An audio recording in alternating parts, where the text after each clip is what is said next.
क्या आप भी अपने जमीन के दखलखारी और बिहार जमीन सर्वे को लेकर आप परेशान हैं?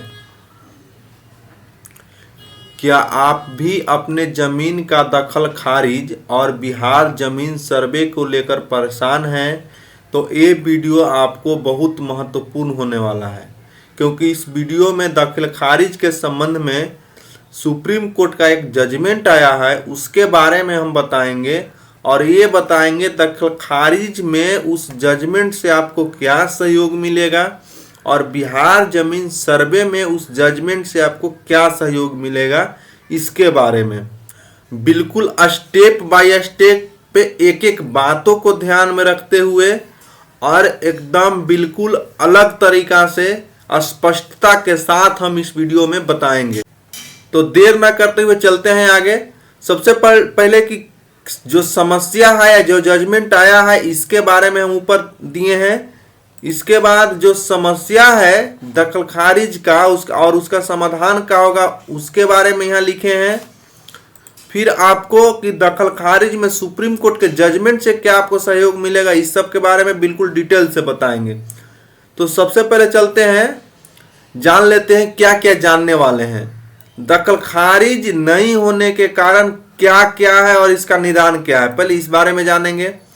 दखल खारिज में सुप्रीम कोर्ट का जजमेंट क्या है, इससे दखल खारिज करने में क्या सहयोग मिलेगा, इसके बारे में जानेंगे। दखल खारिज के संबंध में सुप्रीम कोर्ट के जजमेंट से बिहार जमीन सर्वे में क्या सहयोग मिलेगा, इसके बारे में जानेंगे। तो सबसे पहले चलते हैं दखल खारिज नहीं होने के कारण क्या क्या है और इसका निदान क्या है, इसके बारे में। देखिए, जमीन का पेपर में बंटवारा नामा का समस्या।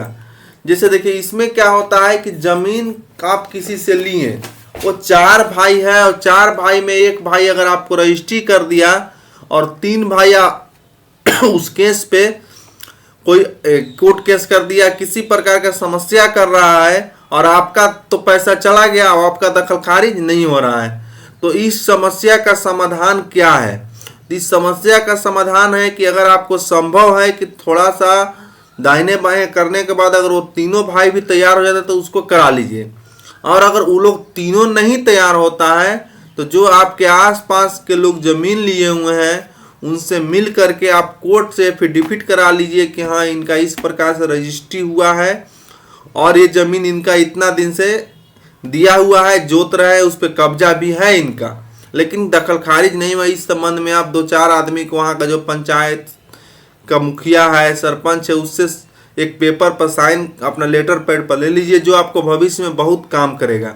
और आगे बताएंगे कि इस समस्या का सुप्रीम कोर्ट के आदेश में क्या सहयोग मिलेगा, से क्या आपको क्या सहयोग मिलेगा, इसके बारे में पहले इन सभी के बारे में जान लेते हैं। जमीन रजिस्ट्री पेपर में चौहद्दी का समस्या। देखिए रजिस्ट्री पेपर में क्या होता है, कभी कभी चौहद्दी गलती हो जाता है, तो चौहद्दी की समस्या के लिए बिहार सरकार ऐसा आदेश दिया है अपने जितने भी सीओ हैं कि अगर थोड़ा मोड़ा किन्हीं का गलती है, चौहद्दी हो गया या उनका नाम में गलती है, तो आप खुद खेत पर जा करके वहाँ जा करके आप उसको सही कर दें और दखल खारिज उसको करें। बस थोड़ा सा आपको एक्टिव होना है, आपको संपर्क करना है सीओ से और अपना जो भी कर्मचारी है उससे, और आपका दखल खारिज हो जाएगा। रकबा कम होने का समस्या, अभी ये तो बहुत बड़ा समस्या है। इसमें क्या होता है कि एक ही प्लॉट में पहले से रजिस्ट्री होते आ रहा है और जो जमीन बेच रहा है उसको लगे कि नहीं मेरा 5 कट्ठा जमीन अभी बच रहा है और आपको 5 कट्ठा के नाम पे रजिस्ट्री कर दिया और आप जब उसको नापी कर रहे हैं तो ठहर रहा है 4 ही कट्ठा। तो ऐसी स्थिति में आप क्या कीजिए कि जो रजिस्ट्री किया है उसको बोलिए कि मेरा जमीन 4 कट्ठा है और आप 5 कट्ठा के पैसा लिए, या तो आप हमको 5 कट्ठा जमीन दीजिए या नहीं तो 4 कट्ठा के 1 कट्ठा का पैसा रिटर्न कीजिए। और अगर वो जमीन का पैसा रिटर्न नहीं करता है तो आप क्या कीजिए कि इस पहले जो जमीन है 4 कट्ठा उसको आप दखल खारिज करा लीजिए और इसके बाद उसको कहिए कि नहीं दीजिएगा तो हम आपको इस आधार पर केस करेंगे, और फिर केस कीजिए भी, पैसा देगा भी वो। इसके बाद खाता नंबर प्लॉट नंबर गलती होने का समस्या। देखिए क्या होता है कि कोई रजिस्ट्री में कभी खाता नंबर गलती हो गया तो कभी कोई में प्लॉट नंबर गलती हो गया, तो अगर दोनों में से कोई एक गलती है तो आपका सुधार संभव हो पाएगा। अगर दोनों गलती है तो आपका उपाय एक ही है कि आप दोबारा उसको रजिस्ट्री करा लीजिए। थोड़ा खर्चा आएगा लेकिन समस्या का निदान आपका हो जाएगा।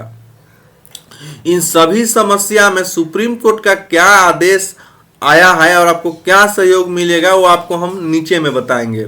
और अगर आपको ये वीडियो अच्छा लग रहा है तो वीडियो को लाइक कर दीजिए और चैनल को जरूर सब्सक्राइब कर दीजिएगा। फिर आगे पुराना रजिस्ट्री का होना, इसमें क्या होता है कि दादा परदादा या किसी के द्वारा पहले जमीन तो रजिस्ट्री करा लिया गया लेकिन उनको जानकारी के अभाव में वो जमीन का वो दखल खारिज नहीं कराए, तो क्या आपका जमीन नहीं रहेगा? हाँ, अगर आपका पुराना रजिस्ट्री जमीन है और अगर आपका दखल कब्जा नहीं है तो आपको भाई दिक्कत हो सकती है। लेकिन अगर आपका रजिस्ट्री पेपर है, केवल दखल खारिज नहीं है लेकिन दखल कब्जा है, तो ये मान के चलिए कि वो जमीन आपके नाम पे दखल खारिज होगा। बस सीओ और कर्मचारी से आपको थोड़ा सा मिलने की आवश्यकता है। अगर थोड़ा सा आप पहल कीजिएगा तो आपका दखल खारिज हो जाएगा, मोटेशन हो जाएगा। जमीन का खतियान समस्या, देखिए जमीन का खतियान समस्या क्या है कि आप कोई जमीन लिए और वो जमीन या तो बकास निकल गया या गैर मजरूआ निकल गया और बाद में पता चलता है जब आप रजिस्ट्री कराने जाते हैं तब या रजिस्ट्री करा लेते हैं तब, तो ऐसी समस्या का समाधान केवल और केवल यही है कि आप जिसको से जमीन लिए हैं उसको पर प्रेशर बनाइए कि इस प्रकार के आप हमको गलत जमीन क्यों दिए। और अगर वो नहीं सुनता है तो आप क्या कीजिए कि जो आपका रजिस्ट्री पेपर है उसके आलोक में वहाँ के 4-5 लोगों से चौहद्दीदारों के आधार पे आप एक एफिडेविट पेपर बना लीजिए कि हाँ ये गैरमजरूआ जमीन था, गलत तरीका से इनको रजिस्ट्री किया है। इस प्रकार से सारा कुछ करा लीजिए और इसको लेकर के आप एक कोर्ट में केस कर दीजिए उसके ऊपर। और केस करने के बाद वो अप्रूपी आएगा और इसके बाद भी अगर वो नहीं सुनता है तो आपको लास्ट उपाय यही है कि आप 10 को समाज के आदमी को पकड़िए और उसके ऊपर प्रेशर बनाइए। जमीन पर कोर्ट का रोक का आदेश समस्या, देखिए जमीन पर कोर्ट का रोक, जैसे कोई जमीन पर क्या होता है कि कोर्ट जो है स्टे लगा देता है, 144 लगा देता है, जिससे जमीन पे आप ना कोई कुछ कर सकता है, ना उसमें घर बना के रह सकता है, ना उस पर खेती बाड़ी कर सकता है, ना बिक्री कर सकता है। लेकिन वैसा जमीन अगर आप ले लेते हैं तो भाई ये आपकी गलती है, आपको थोड़ा सोच समझ के काम करना चाहिए। इसके संबंध में बस वही है थेथरलब्जी वाला समाधान।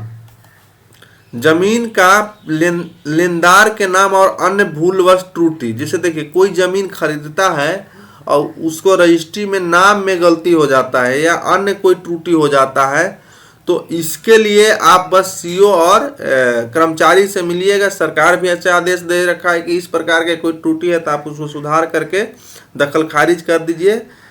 अब चलिए दखल खारिज में सुप्रीम कोर्ट के जजमेंट का क्या है, इससे दखल खारिज कराने में क्या सहयोग मिलेगा। देखिए सुप्रीम कोर्ट का जो जजमेंट आया है वो ये कहा गया है कि अगर कोई व्यक्ति के पास दखल खारिज का जमाबंदी का या म्यूटेशन का पेपर है तो ऐसा नहीं कि उसके पास जमीन का संपूर्ण दस्तावेज हो गया, वो केवल और केवल जो पेपर है वो संपूर्ण दस्तावेज नहीं होगा, उसके साथ उसका जमीन का रजिस्ट्री पेपर और खतियान होना चाहिए, तब जाकर के जमीन का संपूर्ण पेपर है। और अगर किसी व्यक्ति के पास दखल खारिज है जमाबंदी और दखल खारिज नहीं है और उसके पास केवल खतियान है या पेपर है उससे संबंधित जिस जमीन पे उसके दखल कब्जा है, तो वो भी संपूर्ण पेपर नहीं है, यानी दोनों रहेगा तो ही संपूर्ण पेपर माना जाएगा। तो इससे फायदा ये है आपको कि जिस जमीन पे कब्जा है आपको कम से कम एक एविडेंस है, आपके पास वो पेपर है कि हाँ इस जमीन पे मेरा दखल कब्जा है, हम रजिस्ट्री कराए थे उस टाइम में। तो इससे घबराने की जरूरत नहीं है कि हाँ उसका दखल खारिज का पेपर है हमको हटा देगा, ऐसा कुछ नहीं है। दखल खारिज के संबंध में सुप्रीम कोर्ट के जजमेंट से बिहार जमीन सर्वे में क्या सहयोग मिलेगा। अब देखिए दखल खारिज का जो सुप्रीम कोर्ट का जजमेंट आया इससे बिहार जमीन सर्वे में सहयोग ये मिलेगा कि आप केवल और केवल आप अपने रजिस्ट्री पेपर या जो भी आपको पर्चा है या जो कुछ भी है उसके आधार पर भी आप जो जमीन का सर्वे वाला फॉर्म है उसको भर सकते हैं और अपने नाम पे जमीन का सर्वे करा सकते हैं। ये फ़ायदा है। अगर वो ये कहेगा तो आप सुप्रीम कोर्ट का ये जजमेंट का हवाला उसको दे सकते हैं। तो अगर ये वीडियो आपको अच्छा लगा तो चैनल को ज़रूर सब्सक्राइब कीजिएगा और वीडियो को लाइक कीजिएगा। नमस्कार, जय हिंद। मिलते हैं अगले वीडियो में।